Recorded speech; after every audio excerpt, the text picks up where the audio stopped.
I've been reading a lot of comments under travel videos lately, and there's one question that keeps popping up again and again. Where do all those confiscated items actually go?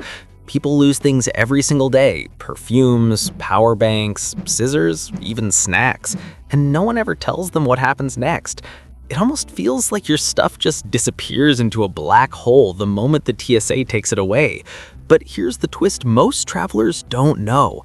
Those items don't always get destroyed. Some end up in warehouses, some get auctioned online, and a few, believe it or not, find completely new owners. It's a strange system that no one talks about. So today, we're gonna uncover the full story, what really happens behind those airport security bins. If you've ever had something taken away at an airport, this video is gonna make you see that moment very differently. Let's decode it. And hey, if you love understanding the hidden side of travel, make sure you hit subscribe, because on this channel, we don't just travel, we decode how the system actually works. You've probably wondered this. When airport security takes your item, where does it actually go? Does it end up in the trash right there at the checkpoint? Or does someone secretly keep it? The truth is, what happens next might surprise you, because it's not as random as it looks. There's a whole behind-the-scenes system that quietly runs every single day in airports around the world. Once an item is taken from you, whether it's a perfume, a lighter, a power bank, or even a small pair of scissors, it's not immediately thrown away. Security officers drop it into collection bins, which fill up fast as passengers pass through the day. By the end of each shift, those bins are sealed, tagged, and sent to a storage room behind the checkpoints, the part of the airport most people never see. From there, it becomes almost like an assembly line. Each item is sorted: hazardous, perishable, or safe. Hazardous items like loose batteries, aerosols, or anything flammable are sent straight to disposal. Liquids are poured out, food is trashed, and anything that can't be safely reused gets destroyed. But here's where it gets interesting. The safe items, things like electronics, chargers, tools, or even unopened cosmetics, don't always meet the same fate. In the US alone, TSA warehouses collect thousands of these items every week. Some get recycled, some are donated to charities or schools, and others, they're quietly sold to the public through state-run auctions. In 2023, reports say the TSA gathered over 750,000 pounds of prohibited or left-behind items. That's hundreds of tons of things people once owned. So where do all those items actually end up after that? Because some of them, believe it or not, might still be out there, sitting in an online listing right now, waiting for someone else to buy them. Let's decode that next.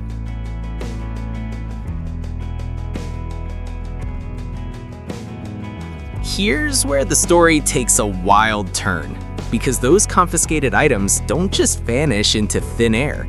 In most US airports, once the collection bins are full and sorted, all the safe items, the ones that aren't hazardous or perishable, are sent to state-run surplus warehouses.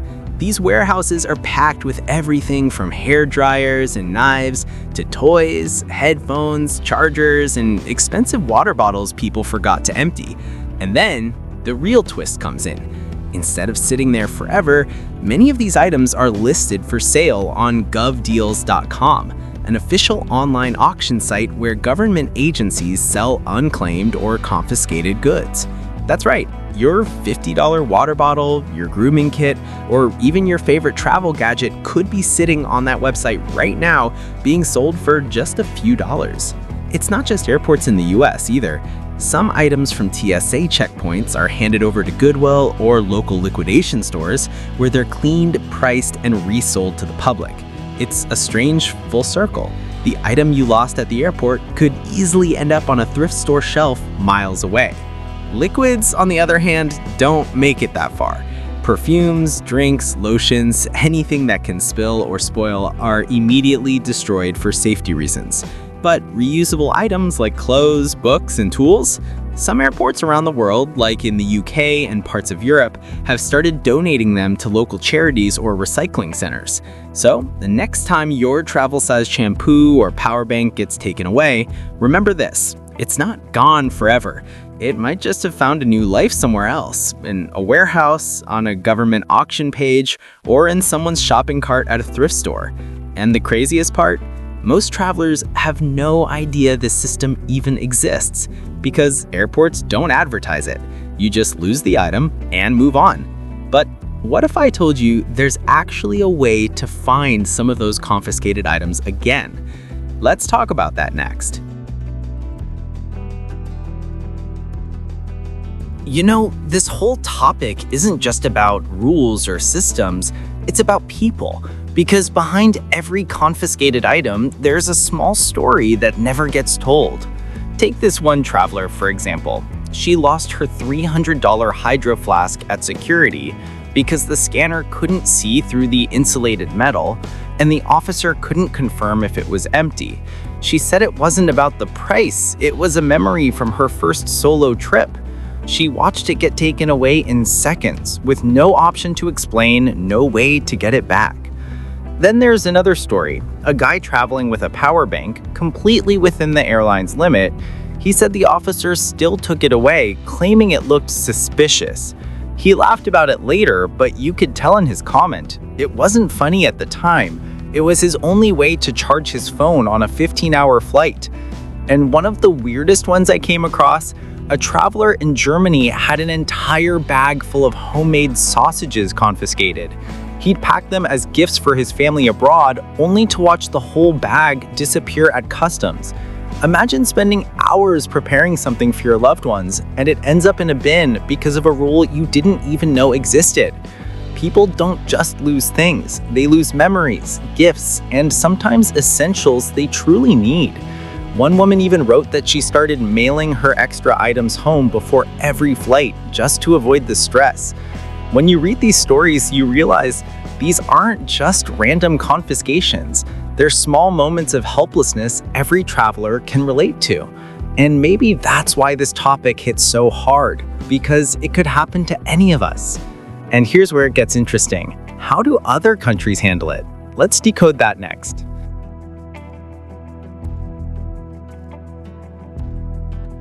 Now, here's where things get really interesting.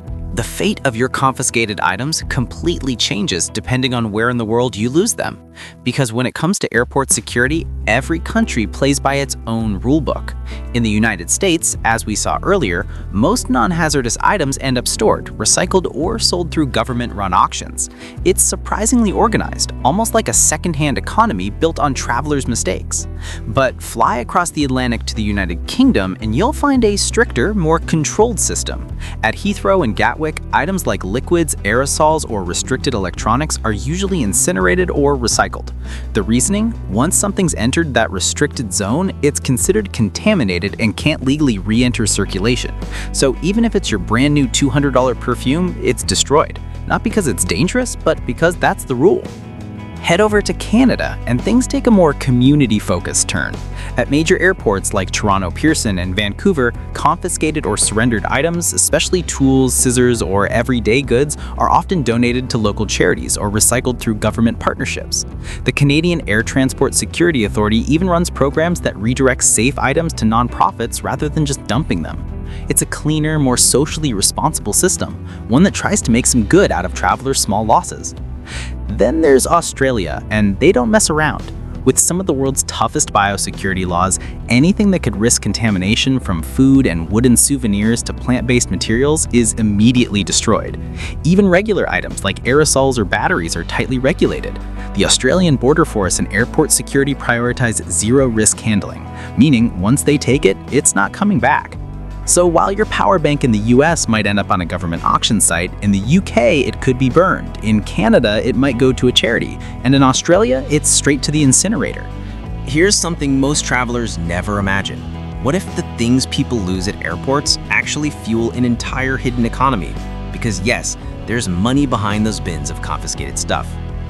In the US, once the Transportation Security Administration sorts through all the items, the ones that aren't destroyed or recycled often get sold in bulk lots through official surplus platforms like GovDeals and Liquidation.com. These sites work a bit like eBay, but instead of gadgets or sneakers, they auction off confiscated airport items by the truckload.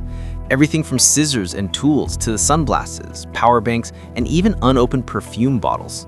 And here's the twist. There are people who've turned this into a business. One reseller in Texas shared how he buys entire pallets of confiscated scissors, sharpens and repackages them, then sells them online as refurbished professional tools. Another seller said he once found brand-name headphones, Swiss Army knives, and even GoPros mixed into his shipment, all for the price of a few $100s. It's not illegal, it's actually a government-approved process to recover losses from confiscated goods. But it raises a strange question. The same traveler who lost a $100 power bank might later find it being resold online for $10. When you think about it, this is no small-scale side hustle. With hundreds of thousands of items flowing through airports every month, this confiscation resale chain quietly moves millions of dollars worth of goods every year, and most travelers have no idea it even exists. So next time your item disappears at security, maybe it didn't vanish after all. Maybe it just changed owners. But that leads to a bigger question. How can you avoid losing your stuff? Let's decode that next.